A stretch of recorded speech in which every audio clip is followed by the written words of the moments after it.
नमस्कार मित्रांनो, नुकसान भरपाईसाठी 99 कोटी रुपये मंजूर झाले आहेत. या तारखेपासून नुकसान भरपाई मिळण्यास सुरुवात होणार आहे. तर संपूर्ण माहिती आपण समोर बघूया. नुकसान भरपाईची प्रतीक्षा आपल्या सर्वांनाच लागलेली आहे.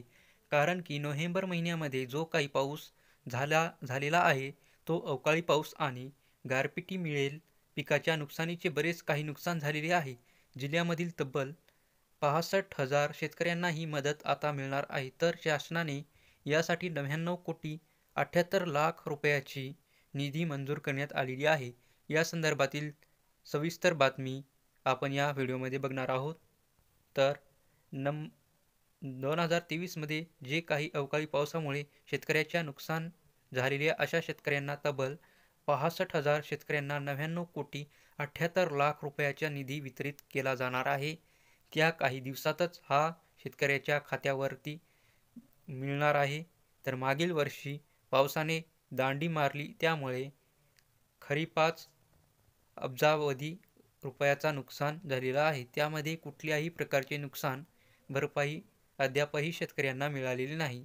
परंतु शेतकऱ्यांची प्रतिक्रिया संपलेली आहे आणि नुकसान भरपाईची लवकरच मिळणार आहे. कृषी विभागाने या नुकसानीचा अहवाल तयार केलेला आहे. यामध्ये असं समजलेलं आहे की थोड्याफार पाण्यावर घेतलेले पीक 27 नोव्हेंबरला अवकाळी पावसामुळे आणि गारपिटीमुळे पैसे पाठ झालेले आहेत, म्हणजे नुकसान झालेलं आहे. यामध्ये 32,832 हेक्टरी पिकाची नुकसान झाल्यास या अहवालमध्ये सांगण्यात आलेले आहे. तर तसेच अंतिम अहवाल नंतर 34,952 बाधित हेक्टरवरील नुकसान मदतसाठी पात्र ठरलेली आहे.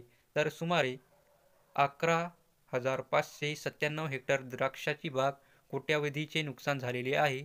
तसेच 10,500 हेक्टर वरील कांद्याचे नुकसान झालेले आहे आणि नाशिक जिल्ह्यामधील 890 गावांमध्ये 67,000 पेक्षा जास्त शेतकरी आहेत. तसेच यांना हा चांगला अवकाळी पावसाचा फटका बसलेला आहे. तर 65,849 बाधित शेतकऱ्यांना मदतीसाठी पात्र ठरण्यात आलेले आहेत. यामध्ये कांदा, भात, गहू, टोमॅटो, भाजीपाला व इतर पिके जसे की मका, ऊस इत्यादी पिकांचा नुकसान झालेला आहे.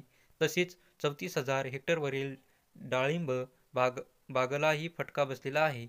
निफाड तालुक्यामध्ये 9,294 वरील, तसेच बालगण तालुक्यामध्ये 570 हेक्टर, नांदगावमध्ये 3,253 हेक्टर, कळवणमध्ये 773 हेक्टर आणि दिंडोरीमध्ये 2,964, तसेच सुरंगणा, नाशिक, त्र्यंबकेश्वर, पेठ, इगतपुरी, सिन्नर, चांदवड, येवला तालुक्यामध्ये सुद्धा पिकाचं नुकसान झालेलं आहे.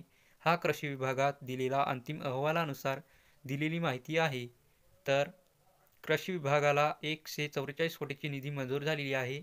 तर शासनाने नोव्हेंबरमध्ये नुकसान भरपाईसाठी एक मोठा बदल केलेला आहे. 2 हेक्टरी ऐवजी 3 हेक्टरपर्यंत मदत देण्यात आलेली आहे.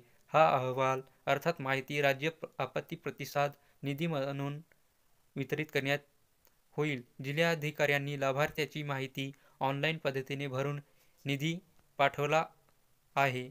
तर नाशिक जिल्ह्यामध्ये हा निधी वितरित केला म्हणजेच पाठवला गेला जाईल. यामध्ये 1,07,411 कोटी शेतकऱ्यांसाठी 144 कोटी 10 लाखाचा निधी मंजूर झालेला आहे. तर ही बातमी तुम्हाला चांगली वाटली असेल तर आमच्या चॅनलला सबस्क्राईब करा. धन्यवाद.